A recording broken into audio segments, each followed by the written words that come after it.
first story is titled, Am I the a-hole for calling the cops after my half-brother took my car while I was having dinner with family? I, 23 female, have always been civil with my 19 male half-brother. We were close as kids, but he started to have an attitude at 13 and pretty much stopped being nice and started messing with my things, / making fun of me and doing pranks to annoy me, / privacy was gone with him coming into my room and taking my things. Whenever I complained, my stepmom would normalize his behavior and make excuses. My dad never really grounded him and thought that talking to him will get him to behave better. I'm currently in college. I live in a rented apartment and have a car to help me get to the university or other places. The car isn't expensive or fancy at all. I saved up for it 2 years ago. I decided to have Christmas dinner with my family. It's the perfect opportunity to be with my family since I haven't seen my dad in a while. I arrived at my dad's house and left my purse and my keys on the kitchen island after my stepmom told me to help with dinner. My half-brother started talking about my car in the kitchen while my stepmom was listening and asked if he could take it for a couple of hours to hang out with friends. I politely told him no. He threw a fit and brought up how I needed to relax and not worry, but my answer was still the same. While we were sitting at the dinner table, my half-brother got up, washed his hands, and I thought he went outside. I got busy talking to my dad, and after I got up to wash my hands, I noticed my car keys weren't there. I went outside to ask him, and neither he nor my car were there. I lost it. I started calling his phone, but he hung up on me several times. I was furious. I told my dad I'd call the police if he didn't come back with the car. My stepmom jumped to defend him and said I was being unreasonable to call the police. I called him one last time, then I called the police. My stepmom freaked out when my half-brother got picked up by the police. She told me to go explain the situation to the authorities, otherwise he'd spend the night in jail. But I refused, especially since I still hadn't got my car back. Stepmom yelled that I ruined dinner and that it was no big deal. He was going to return it after borrowing it from me, but he didn't really borrow it, and she heard me say no. I don't know what she told the police, but I didn't give permission to use the car. My stepmom's side of family are mad at me for doing this to my brother and hinted that I don't consider him family. My dad's side of family sided with me, saying he deserved it. My dad said I overreacted and I shouldn't have called the police when he disappeared for 4 hours. Edit. He did not borrow it, but my stepmom said I let him borrow it, which is not true. Edit. Just to clarify, I talked to the police about what happened, and I learned later that my stepmom said that her son was allowed to borrow it and that it was a misunderstanding. I wasn't going to let her continue to lie, but my dad told me to back off and let it go. This really upset me. My half-brother wasn't even berated the way I was by the family. Not the a-hole. He borrowed your car. You borrowed his free time for the night. Fair trade. Exactly. I'm pretty much certain that he did not borrow it. For her to lie and say I let him borrow it and only call the cops because he wasn't picking up the phone isn't acceptable. She bad-mouthed me to her entire family and they all berated me based on the story she told. See, I'm the type of person who, if I ever posted a question here, knows I would be the a-hole, and I'm okay with that. So take anything I say with a grain of salt. I would be vindictive and post a meme somewhere that the family will see it, that basically followed the theme of, what the rest of the world calls stealing, my family calls borrowing. Make it pretty clear what actually happened. Jeez. Not the a-hole at all. How can anyone consider it an overreaction? He literally stole your car after you told him you didn't want him to use it. Why didn't your parent/step-parent offer to let him use their car? This should be a moment to show him about responsibility and accountability, not to blame you for standing your ground. Your dad is really letting you down. Simply ask how it'd feel in a similar situation. My stepmom thought I ruined the night and overreacted because he just borrowed a car from me, even though I told him no right in front of her. My dad is indeed letting me down by how he reacted in this situation. All I wanted was to have a peaceful dinner with family, but my half-brother was being stubborn. Not the a-hole. He broke the law and got his karma. What would have happened if he got pulled over? What would have happened if he was speeding and caused a crash? He now has a criminal record that he earned himself. If anything, it's his parents' fault for not raising him to respect you and your boundaries. There's no talking to him, so he behaves better in that situation. Stand your ground on this, OP, and if it's such an issue for your father, then make it such an issue for you. Good luck. Now for the next story. Am I the a-hole for pressing charges against a family member? So, I went over to my aunt's house on Christmas Eve because she told me she had a gift for me. I'm pretty estranged from my family, but stopped over to say hello anyways and accept the gift. She urged me to stay for coffee and talk with her. My 18-year-old cousin was also there. Well, we get to drinking coffee. And of course, coffee makes me pee, so I excused myself to the bathroom and my dumb self leaves my purse on the kitchen counter. I hear someone go outside, and then some keys jangling and zippers opening from the kitchen, but I think nothing of it. I thank my aunt and leave. On Christmas morning, I got a fraud alert text from my credit card user that someone made around $800 worth of purchases. Of course, I text back, "No, this wasn't me," and begin panicking and trying to retrace my steps. I realized that I've been working from home for the last several weeks, and the only time I actually went out anywhere was to my aunt's house the other day. I look up where the transactions were coming from, and had a hunch that it was my cousin who had taken copies of my card while I was in the bathroom at her house. Well, I called the cops, and now she's in a lot of trouble.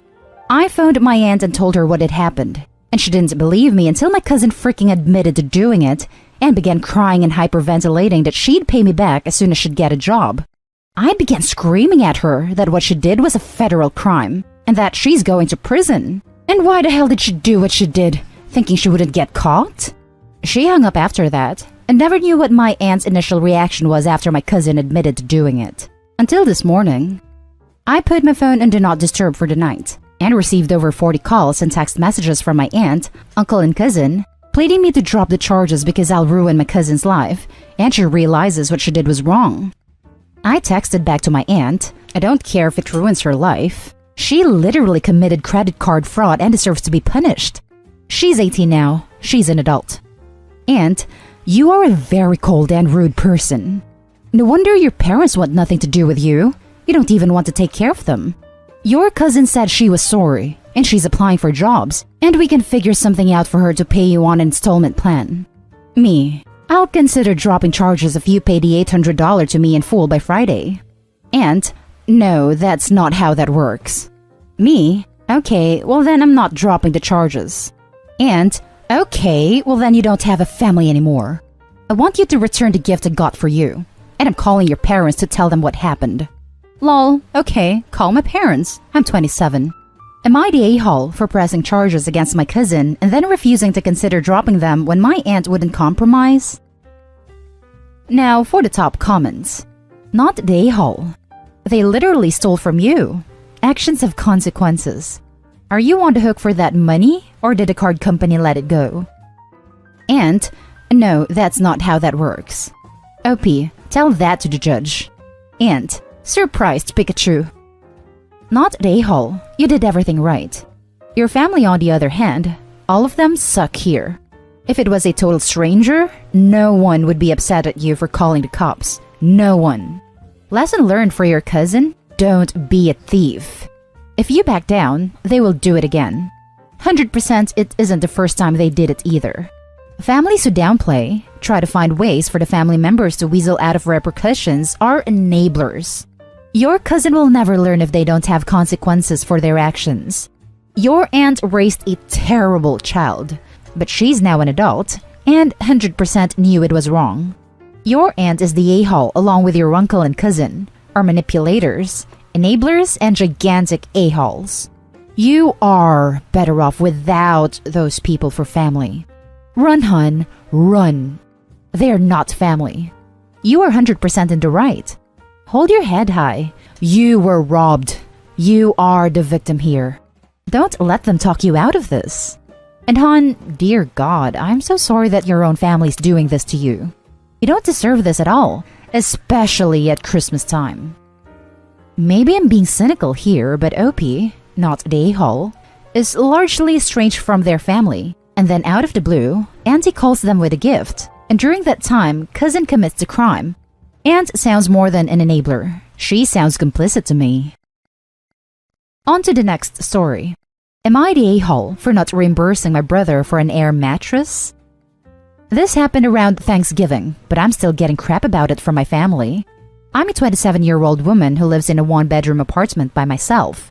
My brother, 24, and his significant other, 22, have lived on the opposite side of the country, US, for a few years, and decided to fly over to see their respective families, both of whom live around the same area. Neither my brother nor his girlfriend felt comfortable staying with their parents due to COVID, so I offered them my apartment while I stayed with my significant other for the week.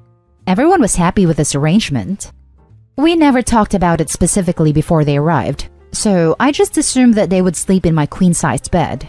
I have a couple of couches in the living area, and while they are comfortable enough, they aren't designed to be sofa beds. The morning they arrived, I cleaned the apartment and changed the bedding. When they got to my apartment, my brother asked where they should sleep, and I indicated a bed. He sort of laughed at first, and then realized I was serious and got really angry. His girlfriend didn't say much, but looked mortified. My brother kept saying that there was no way they were sleeping in my bed, and it was disgusting for me to offer. I told him that everything was clean, and reminded him that they'd have the apartment to themselves. He just kept saying he couldn't believe it, and finally snapped that they'd have to make do with the couch. I left quickly without further discussion because I was confused and pretty upset. That night, my brother called me and said the couches were impossible to sleep on. He said that he and his girlfriend needed to purchase an air mattress and requested that I reimburse him the $55 they paid for it. By now, I was really pissed off and refused. I asked him again why they didn't just take the bed, and he said that, if I really had to ask, I have major issues. I said that I didn't care what they did or did not do in bed. We are all adults and should act accordingly. He called me disgusting again and hung up. My parents found out and agreed that I should pay for the air mattress because I wasn't adequately prepared for their arrival. My mother specifically keeps insinuating that what I did was gross and unfair, and I should have known better. My brother has let it be known that our relationship won't go back to normal until I apologize and reimburse him and his girlfriend. I know my family can be kind of weird and uptight, so I asked my significant other and some friends for their perspective. My boyfriend says he can see both sides, and my friends are basically siding with my parents and brother, saying that it would be inappropriate for me to sleep in the same bed that my brother and his girlfriend previously shared. Edit. A lot of people are asking if we belong to some weird culture where siblings aren't able to share beds. We do not, and my family has never been religious anyway, but as I stated in my post, they are really uptight. Like, we learned about the birds and bees, but sex was always presented as something unpleasant and nasty. My brother and I never discussed each other's sexuality/intimate lives, which in my opinion is normal, but it's pretty clear he has some major hang-ups. My boyfriend is a lot more open about the topic, but he's also very attuned to when people feel uncomfortable, and says that even though he disagrees with their reasoning, he can understand why they might not want to sleep in my bed. He thinks I should just pay the $55 to keep the peace.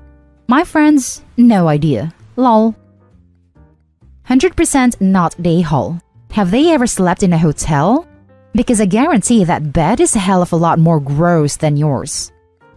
No. See, it's okay if strangers have boinked in the bed they're sleeping in, but if it's his sister, then that's practically incest, not the a-hole. What on earth? Tell him he can go spend $55 a night on a freaking hotel next time. Not the a-hole. Where he can sleep on an untouched, virgin mattress instead of Opie's filthy, used one. Jesus Christ, what a ridiculous man. Not the a-hole. It's ridiculous on your brother's part. They could have stayed in a hotel. Or are hotels also off limits for them because stuff could have occurred on those beds before them? Yes, I would agree that hotel beds have seen their share of action, but if they wouldn't stay in a hotel either, for the same reason, that would pretty much prove that the problem is theirs and they have hang-ups. They were planning to pay for a hotel until I offered my apartment. They've definitely stayed in hotels before. Now, for the last story, am I the a-hole for being a Karen by arguing a store's ID policy? I, a 41-year-old man, went grocery shopping with my daughter, 14, yesterday. This was mainly to pick up food, but I also wanted to pick up some spirits and champagne for New Year's Eve. At the checkout, they asked for ID. This was odd because they have a challenge 25 policy in the UK, and I look far older than 25. As I got my license out, the checkout assistant said, "Not your ID, sir, but hers," in reference to my daughter. I was surprised and said she's 14. I'm her dad, and this is just family shopping. Still, the checkout person refused to make the sale because my daughter was underage. At this point, I asked to speak to her manager because I figured she might be new and probably erring on the side of caution. She looked very young herself, probably still in school, so I figured she didn't want to take any risks, but a manager would probably know better. However, even her supervisor reiterated they couldn't sell me the alcohol without my daughter having proof of being over 18. I asked how would she have proof? She's 14 and I'm her father. I also said how this has never been a problem before, at this store or any other. Hell, I'd come to the same supermarkets with my daughter and wife and bought beer or wine before without being asked for everyone's ID. At this point, the manager looked at my things and also said he wouldn't be able to scan the scissors as they were also an age-restricted item. I won't lie, this pissed me right off. So I said to the manager, "Your policy is insane and lacks any common sense, and this store is a joke." I walked off with my daughter, and when I got home, I wrote an email to their head office because I genuinely do think that it's a silly policy. Throughout all this, my daughter is mortified, saying that I shouldn't have asked for the manager, that the girl was only doing her job. She also said that it was a policy, so I was in the wrong. I disagree, and think some degree of common sense should be used in these situations. Now for some top comments. Not the a-hole, that's insane. I worked at a Tesco when I was at uni, and Challenge 25 was always for individuals, or a group of people who looked 25 or under, in which case you had to ID every member of the group to make sure they were older than 18. We were always told to show discretion when it was a parent and child, or a family, because of course many parents will buy alcohol for their own personal use while having their underage children with them in the store. That shop's policy is very silly indeed. This policy is absolutely nonsense. Many parents take their kids to shop to help with the shopping, and refusing to sell alcoholic products to an adult because of their child is so? I get that some teenagers take 18+ friends with them just so they can get the alcohol with no trouble, but this policy doesn't seem to be helping with this type of case at all. Not the a-hole. That's a dramatic misinterpretation of store policy, and adding in the scissors was just to mess with you because you complained. I'd actually addressed this with corporate. The cashier's position may have been reasonable, in that if they didn't completely understand the policy, they were trying to err on the side of keeping their job. But the manager absolutely should know better, and if they don't, they need to be educated. Not selling the scissors make this a power move on their behalf. Manager trying to feel like he's got big boy shoes on and can control people. What a ridiculous rule. I sincerely hope head office comes back with a proper apology. Otherwise, please name and shame the store. Not the a-hole. And that's the end of this video, folks. As always, leave a comment and hit like and subscribe. And if you want more of this content, turn your notification on to get updated on the latest videos. And I'll catch you with the next one. Stay safe.